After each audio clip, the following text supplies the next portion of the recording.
کیا حال ہے آپ سب کا؟ امید ہے بہت اچھے ہوں گے۔ میں ہوں آپ سب کی ماہنور علی، اردو رومانٹک ناول سے اظہار دل، اس قلم رضا حسین، کس number 26، don't copy paste without my permission. سمجھتے کیا ہے وہ اپنے آپ کو؟ ہمت کیسے ہوئی اس کی میرے اوپر ہاتھ اٹھانے کی؟ کمرے کے تمام ڈیکوریشن پیس کو کرچی کرتے وہ ڈریسنگ سے اپنی کاسمیٹکس پھینک رہی تھی۔ کیا ہوا مشال؟ کیوں اس طرح چکر کاٹے جا رہی؟ یہ تم نے اپنے کمرے کا کیا حال کیا ہے؟ مشال کی مما اپنی بیٹی کے کمرے کی حالت دیکھ پریشان ہوتی اس کے پاس آئی۔ یہ سب کچھ آپ کی وجہ سے ہوا ہے مما، اور نہ مانی میری بات۔ مشال نے بدتمیزی سے اپنی ماں کا ہاتھ جھٹکا۔ پر ہوا کیا ہے؟ کیوں آتے ساتھ ہی گھر سر پر اٹھا لیا ہے تم نے؟ مشال کی مما بھی اس پر برسی۔ اس منال کی بچی نے مجھے یعنی کہ مشال افندی پہ ہاتھ اٹھایا۔ مشال نے سائڈ لیمپ کو اٹھاتے ڈریسنگ کے شیشے پر دے مارا۔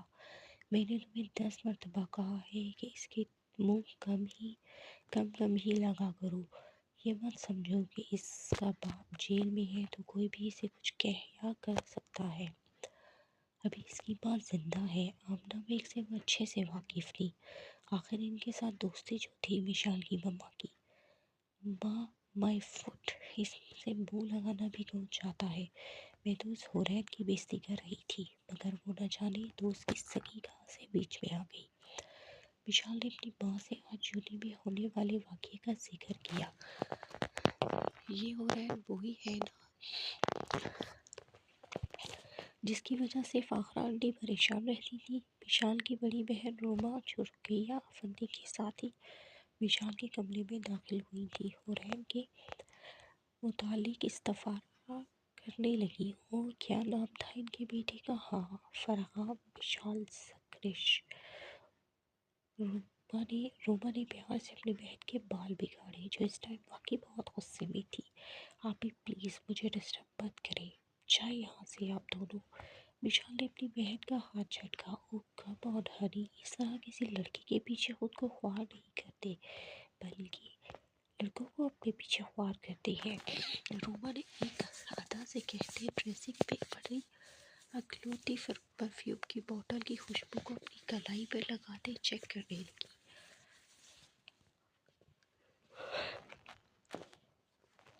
اور یہ ایک فرغام چھوڑو، تمہیں 10 فرغام ملیں گی، چھوڑو اس کا پیچھا۔ روما مزاج اور عادات میں مشال کے بالکل الٹ تھی۔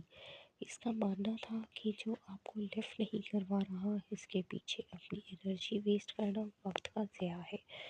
ابھی میں آپ جیسی نہیں ہوں جو اپنے کرش کو چھوڑ دے۔ مجھے ہر حال میں فرغام چاہیے، اگر وہ میرا نہیں ہوا تو کسی کا میں اسے ہونے نہیں دوں گی۔ مشال بہن سے کہتی غصے میں باہر نکل گئی۔ یہ کیا کہہ کر گئی ہے؟ رومی تمہارا کرش؟ تم نے مجھے پہلے تو کبھی اس کا نہیں بتایا۔ رقیہ افندی حیرت سے اپنی بیٹی کی شکل دیکھنے لگی۔ ماما آپ تو جانتی ہیں مجھے فضول ٹاپک ڈسکس کرنے کی عادت نہیں۔ اگر آپ پھر بھی سننا چاہتی ہیں تو ہاں، میرا ایک کرش تھا جو کہ مجھے لگا میرے ساتھ سوٹ کرے گا، مگر کیا ہے نا، اس نے مجھے لے کر اپنے دماغ میں بہت سی امیدیں باندھ لی تھی۔ میں بھلا گاؤں میں رہ سکتی تھی، اور ویسے بھی سردار ٹائپ کے لوگ مجھے سوٹ نہیں کرتے، اس لیے اسے ایک جال میں پھنسا کر اپنی جان چھڑوائی۔ سمپل۔ روما اپنی ماں کو بتاتی کندھے جھکا گئی، جیسے کسی اور کی کہانی سنا رہی ہو۔ چلو جو ہوا اچھا ہوا، میں نے تو تمہارے لیے جسے چنا ہوا نہ پوچھو۔ آمنہ کی پارٹی میں ملی تھی میں اس سے، پر کچھ زیادہ ہی پراؤڈی ہے، تمہیں بہت محنت کرنی پڑے گی۔ رقیہ افندی اپنے کمرے میں جاتی روما کو مینٹلی پریپیئر کرنے لگی۔ ڈاکٹر روما سب ٹھیک ہے نا؟ کوئی پریشانی والی بات تو نہیں؟ شبیر آفس میں تھا جب اسے زینت بی کی کال آئی۔ جیسے وہ سنتا وہ فوراً سے گھر آیا۔ یہی تو میں آپ سے پوچھنا چاہ رہی ہوں مسٹر شاہ۔ ڈاکٹر روما جو مریض ہے کی روٹین چیک اپ کرنے کے لیے آئی تھی، پری کے کمرے سے باہر نکلتے سے شبیر سے پوچھنے لگی۔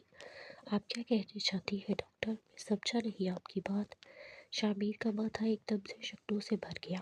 دیکھیں مسٹر شاہ، میں نے آپ کو پہلے بھی کہا تھا کہ آپ کی وائف بہت ویک ہے، آپ کو زیادہ سے زیادہ ان کا خیال رکھنا ہے، کسی بھی بات کی ان کو کوئی ٹینشن نہیں ہونی چاہیے۔ لگتا ہے آپ نے میری بات کو سیریس نہیں لیا۔ ڈاکٹر ہما پروفیشنل انداز میں بات کا آغاز کرتے ہوئے پریشے کے کیس کی ہسٹری ڈسکس کرنے لگی۔ اس ٹائم ان کا بی پی اتنا زیادہ شوٹ ہونا ان کے لیے خطرناک ہے، کوشش کریں ان کو زیادہ سے زیادہ ٹائم دیں۔ میں کچھ میڈیسن سجیسٹ کر رہی ہوں اور انہیں باقاعدہ سے کھلائیے گا۔ شابیر ڈاکٹر ہما کی تھمائی ہوئی پرچی کو دیکھتا پری کے بند دروازے کی اور دیکھے گیا۔ شاہ ڈاکٹر ہما کو گئے 2 گھنٹے سے اوپر ہو چکے تھے، پر شابیر تب سے پری کے کمرے کی کھڑکی میں کھڑا سوچوں میں گم تھا۔ پری ہے اس کے بچے کو ذرا سی بھی تکلیف کا وہ سوچ بھی نہیں سکتا تھا، مگر پری کی ٹینشنوں کو ختم کرنا اس کے بس کی بات نہیں تھی۔ کیسی طبیعت ہے تمہاری؟ پری کو اٹھتا دیکھ شابیر اس کے پاس بیٹھتا اسے اٹھنے میں مدد دینے لگا۔ مجھے کیا ہونا ہے؟ تمہارے سامنے زندہ ہوں۔ پری اپنا دوپٹہ صحیح کرتی شابیر اور اپنے درمیان فاصلہ بڑھانے لگی۔ تمہیں ٹھیک رہنا ہے، میرے لیے، ہمارے بچے کے لیے۔ شابیر اپنا ہاتھ اس کے منہ پہ رکھتا اسے کچھ غلط کہنے سے ٹوکنے لگا۔ تمہاری سوچ میں ایسا کیا چل رہا ہے؟ پری مجھ سے شیئر نہیں کرو گی؟ پری کو منہ موڑتا دیکھ شابیر اس کو اپنے ساتھ لگائے اس سے پوچھنے لگا۔ شاہ بولو پری، جو بھی بات ہے کہہ دو۔ پری کو نہ جانے کس بات کا غم تھا جو صبح سے آنسو خشک ہونے میں نہیں آ رہے تھے، جس کی وجہ سے اس کا بی پی بھی شوٹ کر گیا تھا۔ تم نے اپنے بھائی سے بات نہیں کی؟ پری کی آنسو نگاہ کو لے کر شابیر کی خاموشی کی تھی۔ اپنے بھائی سے بات نہ کرنے کی یا شابیر کی خود سے محبت کی؟ پری اس سے خود انجان تھی۔ نہیں، پری جا کر بھی میدانی کو کچھ بتا نہیں پایا۔ شابیر پری کے آنسو کو اپنی انگلیوں سے صاف کرتا آہستہ سے بولا، کیوں نہیں بتا پائے؟ پری کے دل پہ کچھ ٹوٹنے کی چبھن ہوئی۔ میں اپنے بھائیوں کے لیے آئیڈیل ہوں پری، اپنے بھائیوں کی نظر میں خود کو گرتا ہوا نہیں دیکھ سکتا۔ شابیر پری کے ہاتھوں کو چومتا سر جھکا گیا۔ اور جو تم نے مجھے میری ہی نظروں میں گرا دیا، اس کا کیا شاہ؟ تھوڑی دیر پہلے پری جو خود کو خوش قسمت سمجھ رہی تھی، اپنے آپ کو اسی مقام پہ کھڑا سوچتی رہ گئی۔ پری پلیز، میں اس بات کے لیے تم سے جتنی بھی معافی مانگوں کم ہے، پر میں اپنے بھائیوں کو خود سے جڑا بات نہیں توڑ سکتا۔ شابیر پری سے نظریں نہیں ملا رہا تھا، جس سب کو وہ بہت حساس سمجھ رہا تھا۔ وہ سب دانیال سے کہنے کی ہمت خود میں جھٹا نہیں پا رہا تھا، تو امان اور ایان کو کیسے سمجھا پاتا؟ وہ تو جیتے جی ہی مر جاتے اپنے بیویوں کا یہ بھیانک روپ دیکھ کر۔ تم پریشان نہ ہو، میں نکاح کے بعد تمہیں سیدھا گاؤں لے جاؤں گا، وہاں سب تمہارے اپنے ہیں، تمہارے ساتھ جو کچھ بھی میں نے کیا اس کا کسی کو علم نہیں ہوگا۔ شابیر بے شک پری کو چاہنے لگ گیا تھا، پر اتنا بھی پاگل نہیں ہوا تھا کہ اس کے کہنے پر سب کے سامنے اپنے گناہ کا اعتراف کر لیتا۔ اسی لیے اسے بلانے لگا، بہلانے لگا۔ شاہ، میں ساری زندگی تمہیں اس سب کے لیے کبھی معاف نہیں کروں گی۔ پری شابیر کے ہاتھوں سے اپنے ہاتھ کو کھینچتی رخ موڑ گئی۔ اب وہ کر بھی کیا سکتی تھی؟ اپنی عزت کی خاطر اسے شابیر کی ہر وہ بات ماننی تھی جو عام حالت میں اسے کوئی بھی منوا نہیں سکتا تھا۔ جانتی ہوں، اس سب کے لیے میں کبھی خود کو بھی معاف نہیں کر پاؤں گا۔ شابیر روتی ہوئی پری کی پیشانی چومتا نہ صرف اس کے کمرے سے بلکہ گھر سے ہی باہر نکل گیا۔ حورین شاہ آپ بتانا پسند کرے گی کہ آپ 2 دن سے کہاں تھی؟ جیسے ہی حورین آفس میں داخل ہوئی، اس کی من بھی شابیر کی سیکرٹری مس شینا سے ہوئی۔ کیوں تم میری ماں لگی ہو؟ جو تمہیں بتاؤ، چلو نکلو یہاں سے۔ بہری ہو گئی ہو کیا؟ سنائی نہیں دیا تمہیں؟ حورین کبھی خواب میں بھی شینا کے متھے لگنے کا سوچ نہیں سکتی تھی، اس لیے اپنی بھڑاس صرف دل میں ہی نکال پائی۔ سوری میم، وہ میری کچھ طبیعت ٹھیک نہیں تھی، حورین نے مختصر سا جواب دیا اور اپنے کیبن میں جانے لگی۔ اسے معلوم تھا کہ وہ جتنی بھی دیر وہاں کھڑی رہے گی، شینا اس پر اپنی طنز چلاتی رہے گی۔ تم جیسے لڑکیوں کے ایسے 3rd کلاس ڈرامے میں بہت اچھے سے جانتی ہوں۔ سچ بتاؤ، کہاں آوارہ گردی کرتی رہی ہو اپنے گھر والوں سے جھوٹ بول کر۔ حسین کا اس طرح سے اگنور کر کے اپنے خیمت کی طرف بڑھا شینا کو تو آگ ہی لگا گیا۔ اس کو ہاتھ سے روکتی اتنی تیز آواز میں بولی کہ ارد گرد کی خیمت سے آفس سٹاف نکل کر اسے دیکھنے کھڑا ہو گیا۔ نو نو میم، ایسا کچھ بھی نہیں ہے جو آپ بول رہی ہیں۔ حسین حیرت سے شینا کی شکل دیکھتے ہکلاتے ہوئے بولی، او میڈم، زیادہ معصوم بننے کی ضرورت نہیں ہے، جیسے کہ میں تمہیں جانتی نہیں، سارا ٹائم سر کے ساتھ چپکی رہتی ہوں اور ان کی غیر موجودگی میں عاصم سے دل بہلا رہی ہوں۔ شینا حسین کے چہرے کی ہوائیاں اڑتے دیکھ مسکراتے ہوئے بولی، آپ جھوٹ بول رہی ہیں، ایسا کچھ بھی نہیں ہے، میں تو سر سے بات بھی نہیں کرتی، اور سر عاصم خود آئے تھے میرے پاس۔ اسٹاف میں گزر بسر ہوتا دیکھ حسین نے اپنی پوزیشن ٹھیک کرنی چاہی۔ میں نے تم سے کہا تھا نا کہ چھوڑ دو یہ جاب، نہیں تو ذلیل ہو کے نکلنا پڑے گا۔ روتے ہوئے حسین کو اپنے کان کے قریب شینا کی سرگوشی سنائی دی، کس کس کو صفائی دو کہ یہاں سب کے ذہنوں میں تمہارا امیج کچھ ایسا ہی بن چکا ہے، اور جہاں ابھی تو شروعات ہے، آگے آگے دیکھو میں تمہارے ساتھ کیا کیا کرتی ہوں۔ حسین کو اس وقت شینا کے چہرے پر ایک شیطانی مسکراہٹ نظر آئی، جس سے خوف زدہ ہوتے حسین فوراً اپنے کیبن میں بھاگی۔ او ہیلو مسٹر، تم نے کلاس کیوں نہیں لی؟ سر آپ کی امان جو درخت کے سائے میں بیٹھا اپنی ہی سوچوں میں گم تھا، عائشہ کی آواز پر جھونکا، بس دل نہیں کر رہا تھا۔ ان کچھ دنوں میں عائشہ اور امان کی بانڈنگ پہلے سے کافی بہتر ہو گئی تھی۔ اب وہ دونوں بات بات میں ایک دوسرے پر لفظوں کی گولہ باری نہیں کرتے تھے، اور اس سب کا کریڈٹ صرف عائشہ کو جاتا تھا۔ ایک منٹ ذرا دیکھو تو صحیح، تمہارا دل جگہ پہ بھی ہے یا زینیا کے ساتھ حویلی چلا گیا؟ عائشہ نے کہتے ساتھ ہی ہاتھ میں پکڑا سٹیتھوسکوپ امان کے سینے پہ رکھا۔ تم نے مجھ سے کچھ سننا ہے کیا؟ امان جو ریلیکس انداز میں لیٹا ہوا تھا ایک دم سے سیدھا ہوا۔ سچ بتاؤ تو ہاں، مجھے مزہ ہی نہیں آ رہا تم سے بات کرنے میں، لگ ہی نہیں رہا کہ امان صاحب سے ہی بات کر رہی ہوں۔ عائشہ شرارت سے مسکرائی، ویسے ایک بات بتاؤ، مجھے تم اس ٹائم کیسے لگ رہے ہو؟ عائشہ امان کے دبے دبے چہرے کو دیکھتی سوچنے لگی، جانتا ہوں دیوداس تھا۔ عائشہ کا ریلیکس انداز دیکھ امان کو اندازہ ہوا کہ اب وہ اس کا اچھا خاصا دماغ کھائے گی۔ نہیں تم نہ پتہ ہے کیسے لگ رہے ہو، جیسے وہ عورتیں نہیں ہوتی جن کو ان کے سسرال والے مار کر نکال دیتے ہیں، اور وہ بیچاری اپنے ماں باپ کی دہلیز پہ بیٹھی اپنے شوہر کو سوچ رہی ہوتی ہے۔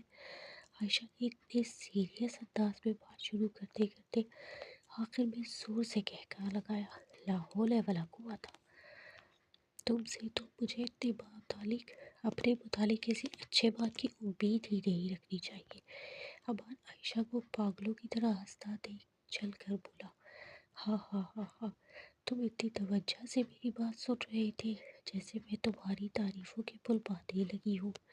عائشہ دوپٹے کے پلو سے آنکھوں میں آئی نمی کو صاف کرنے لگی، تو میری نفرتوں کو پل باندھتی رہو گی اور وہاں کوئی ایان کی تعریف کر کے اسے لے اڑے گا، پھر تو بیٹھی مکھیاں اڑانا۔ امان عائشہ کے لال ٹماٹر چہرے کو دیکھ کر اس کی توجہ کیمسٹری بلاک کے کوریڈور کی طرف کراتے ہوئے بولا، جہاں ایان کسی لڑکی کے ساتھ باتوں میں مشغول تھا، اس سفید مکھی کو تو میں ابھی بتاتی ہوں ذرا۔ عائشہ دونوں کو بات کرتا دیکھ تیزی سے اٹھی، لے ایان، اب تو نہیں بچتا۔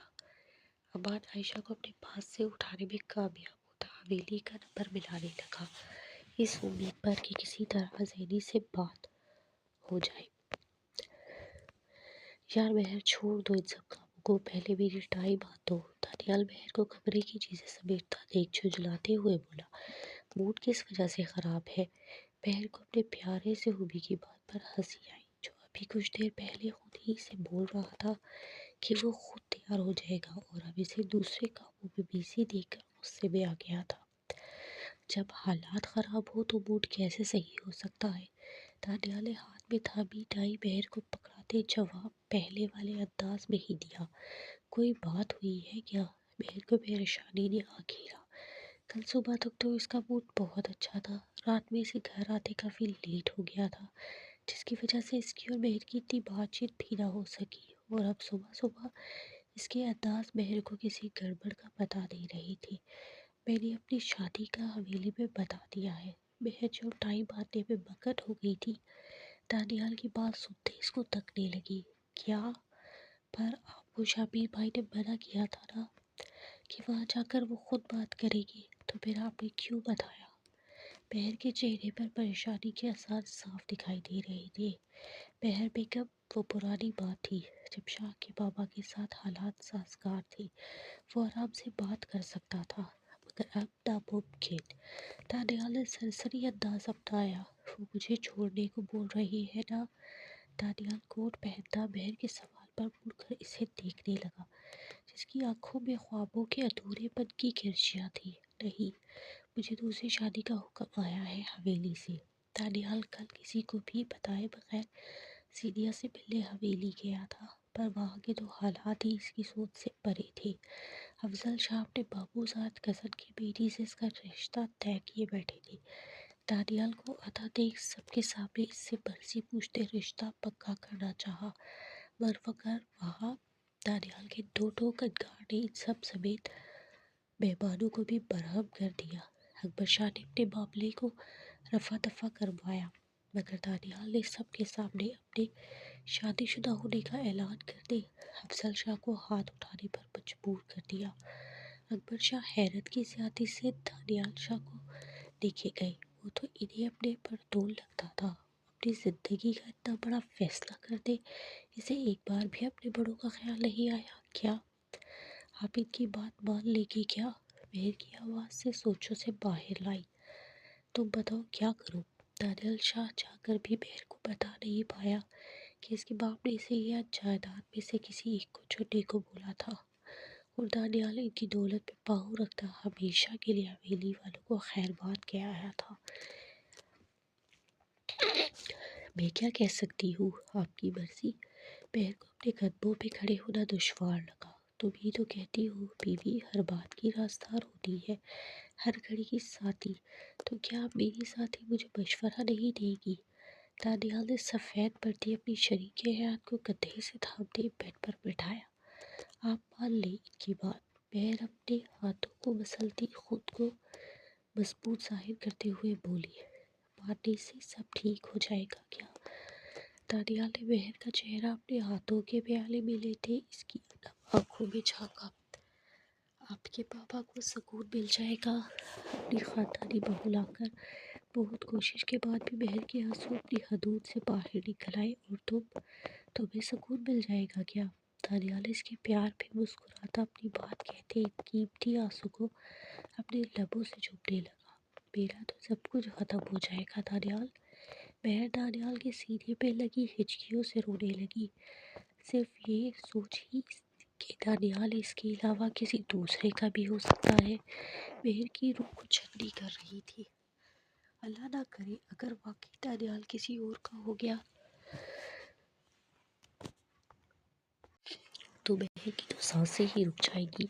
جانتی ہوں میں اس لیے تم سے کوئی بات شیئر نہیں کرتا، کیونکہ تمہاری ایسے شاندار اور کامیاب ترین مشوروں کا مجھے اچھے سے اندازہ ہوتا ہے۔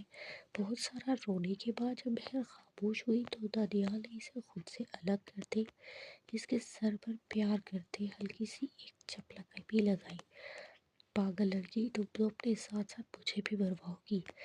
دانیال نے سائڈ ٹیبل پر رکھا پانی مہر کے ہونٹوں سے لگایا۔ بیویاں تو ایسی باتوں پر لڑنے مرنے لگ جاتی ہیں، اور ایک تم ہو۔ مہر کا دوبارہ سے رونے کا سیشن شروع ہو چکا۔ دیکھ، دانیال نے اسے گلے سے لگایا، تمہارے لیے میں سب سے لڑ رہا ہوں، اور تم ہو کہ اتنی آسانی سے مجھے کسی دوسرے کے حوالے کر رہی ہو۔ نہیں مہرباں، میری زندگی میں کسی لڑکی کی اہمیت ہے تو وہ صرف تم ہو۔ تمہارے علاوہ میری زندگی میں کوئی اور نہیں آ سکتی۔ دانیال کے منہ سے نکلے الفاظ مہر کو نئی زندگی بخش رہے تھے۔ آپ بھائی سے بات کریں، ہو سکتا ہے وہ کچھ نہیں مہر، مجھے وہ خود کچھ الجھا سا لگتا ہے۔ آج کل میں کیسے اسے اپنی ہی ٹینشن دے دوں؟ میں خود ہی حل کر لوں گا۔ مہر کا شابیر کے حوالے سے مشورہ دانیال کو شابیر کا انداز یاد دلا گیا، جو آج آفس بھی آیا تھا پر کوئی خاص بات کہی بنا چلا گیا، جبکہ دانیال اس کے الجھے رویے کو ہی سوچتا رہ گیا کہ آخر ایسی کون سی بات ہے جو شاہ اس سے کہتے ہوئے اتنا کترا رہا تھا۔ سر میں کیا ایک کمنٹ ہو رہا ہے، دروازے کو نوک کر دیا، اندر آ گئی۔ یس، اتنے دنوں میں آج تک شابیر کو اپنی اس نئی سیکٹری کی عادت سمجھ میں نہیں آئی تھی کہ جب اس نے اجازت ہی آفس کے اندر آ کر لینی ہوتی ہے تو وہ نوک کرنے کی بھی فارمیلٹی کیوں نبھاتی ہے۔ سر، یہ فائل سر کبیر نے بھیجی ہے ہمدانی گروپ سے، آپ کی کل میٹنگ کے حوالے سے اس میں سارا ڈیٹا کمپلیٹ ہے۔ ہورین نے بنا سیٹ پہ بیٹھے سائڈ پہ کھڑے کھڑے شابیر کے آگے فائل کھسکائی۔ Everything is okay miss Horain. Shabbir کو ہورین کا انداز کچھ ٹھیک نہیں لگا، بے شک وہ اس سے کام کے علاوہ کوئی دوسری بات نہیں کرتی تھی اور نہ ہی شابیر، مگر کبھی بھی اس کا انداز اتنا روکھا نہیں ہوتا تھا جتنا آج اسے لگا۔ یس سر، ہورین نے مختصر جواب پر ہی اکتفا کیا۔ آپ 2 دن آئی نہیں، آفس خیریت تھی؟ بس سب۔ شابیر جاتی ہوئی ہورین کو روکنے کے لیے بات برائے نام کی غرض سے بولا، مگر وہ یہ نہیں جانتا تھا کہ اس نے بہت مشکل سے خود کو کنٹرول کر دی۔ ہورین کا پھر ایک بار دماغ گھما دیا تھا۔ سر صرف 2 دن ہی نہیں آئی میں آفس، وہ بھی کچھ مجبوری تھی اس لیے، لیکن مجھے اب لگ رہا ہے کہ جیسے میں نے کوئی بہت بڑا گناہ کر لیا ہو، نہ آ کر جسے دیکھو وہ اٹھا کر آ رہا ہے پوچھنے کہا تھی کیوں نہیں آئی وغیرہ وغیرہ۔ شابیر کی بات کرنے کی دیر تھی، ہورین تو غصے سے پھٹ پڑی۔ یہ بھی یاد نہ رہا کہ وہ اپنے باس کے سامنے کھڑی ہے۔ اس وقت ہورین کو صرف شابیر کا پولائٹ انداز دکھائی دیا، بالکل فرغام کی طرح، جس کے سامنے وہ اپنی بھڑاس آرام سے نکال لیتی تھی۔ مس ہورین، آپ کا دماغ اپنی جگہ پہ ہی ہے نا؟ شابیر چاہ کر بھی اپنے لہجے کو سخت نہ کر پایا، نہ جانے کیوں۔ اس بات سے تو وہ بھی لا علم تھا، اگر ہورین کی جگہ کوئی اور ہوتا تو شابیر اس کی آدھی بکواس پہ ہی اسے اٹھا کر باہر پھینک دیتا۔ یہاں جاب کرنے سے پہلے برابر اپنی جگہ پہ تھا، مگر جب سے یہاں آئی ہوں ہل کر رہ گیا ہے میرا دماغ، صرف اور صرف آپ کی پرسنل سیکرٹری کی وجہ سے۔ ہورین اپنے پرانے انداز میں ہاتھ چلا چلا کر لڑتی شابیر کے سامنے رکھی فائل کو ٹیبل پہ پٹکتی آدھی طوفانوں کی طرح آفس سے نکل گئی۔ How can she answer me damn it. Shabbir کو ہورین کی اتنی بدتمیزی کے بعد بھی غصے کے بجائے اس کے غصے بھرے چہرے کی ایکسپریشن دیکھ کر زور سے ہنسی آئی۔ وہ اس سر پھرے لڑکی کو سوچتا کافی دیر تک ہنستا رہا۔ جاری ہے اس کے ساتھ ہی اجازت چاہوں گی، دعا میں یاد رکھیے گا مانور علی کو۔ اللہ حافظ۔